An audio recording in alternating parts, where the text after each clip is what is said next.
Welcome to another monthly discussion on Zinc TV, New York Links. I'm Kamala Roberts. And I'm Jenny Passe-Rodriguez. Today's topic is financial literacy in the Caribbean community among 14 to 22-year-olds, how young people can break generational financial family curses. Given the fluctuations in the stock market and the approach of the holiday season, many Americans and Caribbeans in the diaspora are nervous about their finances. The fact is, debt and recession and attitude towards money have plagued families for generations. Is a cycle of debt a generational curse? How can we examine our family's attitude towards money? Is money a subject that can be taught?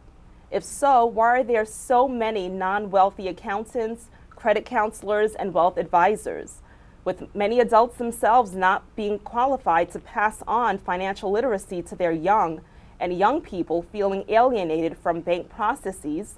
What resources do 14 to 22-year-olds have to curb the curse of generational debt? According to the 2007 Charles Schwab survey, debt absorbs $1 of every $5 in an individual American household. In April 2007, the House of Representatives approved April as Financial Literacy Month to bring attention to the massive $2.17 trillion debt. The average debt of young people ages 13 to 18 was $230, with 14% of those surveyed owing more than $1,000. What can we do in our households to have open and honest discussions about debt, to decrease the disparity in young people's attitude towards money, and to break down the facade of intimidation that banks carry? So why young people? Financial illiteracy, like many habits, starts when people are young. At 14, many pick up their first job, whether it's babysitting, paper route, working in retail, or with family. Some may start receiving prepaid credit or debit card offers at this age. Between 18 and 22, many accumulate their first major debt, whether it's a car purchase or school loans.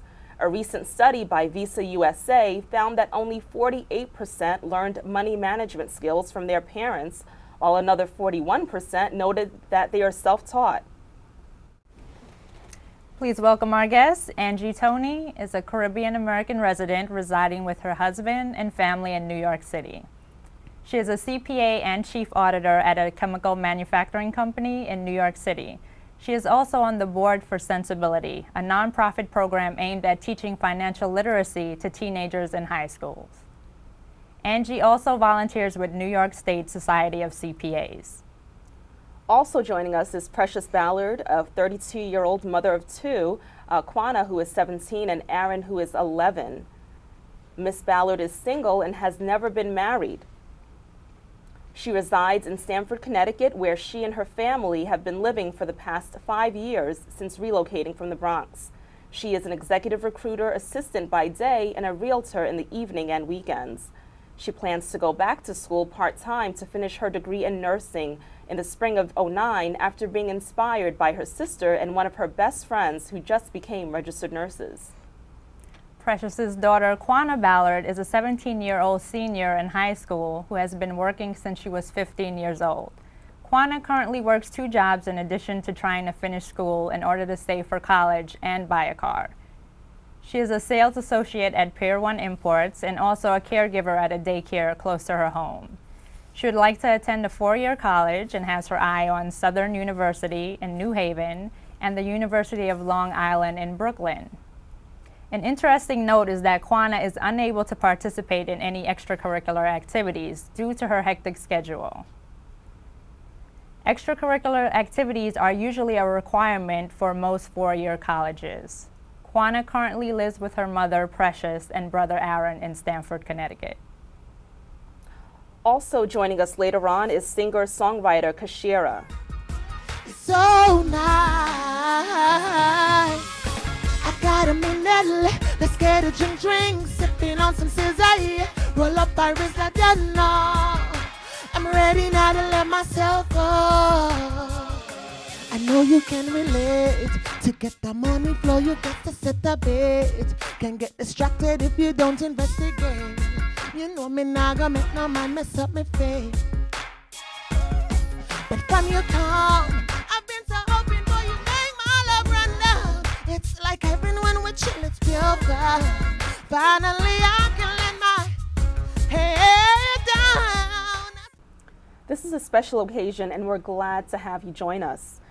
Angie, talk to us about the financial education young people receive. Yes, well, as we know, young people primarily learn from what they live. They observe the adults in their community. They're probably their primary caregiver, like their mothers or fathers and older brothers and sisters and other relatives. This means they may pick up bad habits as well.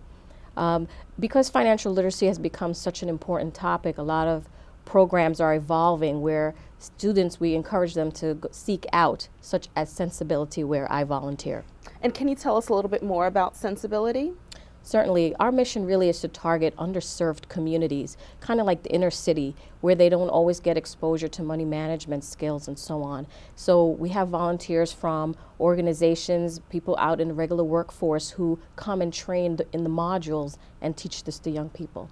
And even though these people are young, what kind of debt do you see them encountering at a young age? Yes, you know, everyone likes nice things, and you know, it starts with wants, and then you know, you take care of your primary needs, and then you think about iPod and the phones and so on, and young people start very young, maybe with a cell phone bill, and they see what their parents have, and then as they get older, they have more and more wants.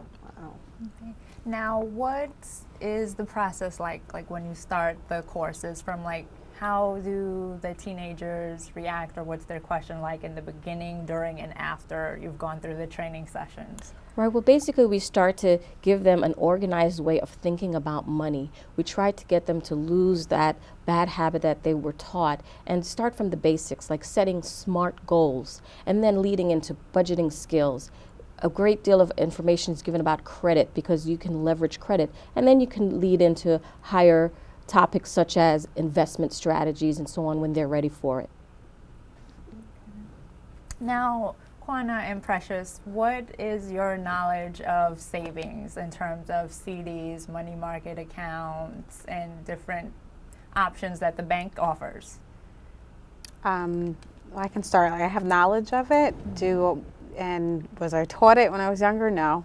And so, you know, the current knowledge I have is just by reading, or when I go to the bank asking questions, you know, about it. But. Okay. And how about you, Kwana? What do you know about what the bank has to offer? Just what my mom teaches me, and me seeing what she goes through and stuff. That's it. A lot. So do you have any accounts set up at the bank already, since you're working 2 jobs? And I have a savings account at Wachovia. Okay. And have you received any financial education in school, in high school or junior high? Actually, this week in my social studies class, he's been teaching us. He says he teaches every year the seniors about financial stuff, and he's taught us about savings and owning a home and mortgages and stuff. Nice. Okay. So we've been learning. Now, is that part of the curriculum? No, I think it's just his own stuff. Okay. Now, along the same lines, is your school talking about the financial crisis? Is your social studies teacher talking about the crisis? No, not really. Not my school. I think it's just him. That was my first time actually hearing it in school, just in that class. Okay. Have you ever been approached by any credit card companies, or via in the mail? They send out notices sometimes, or sometimes they're set up all over the city. I've seen them set up tables and take people's information. Not yet.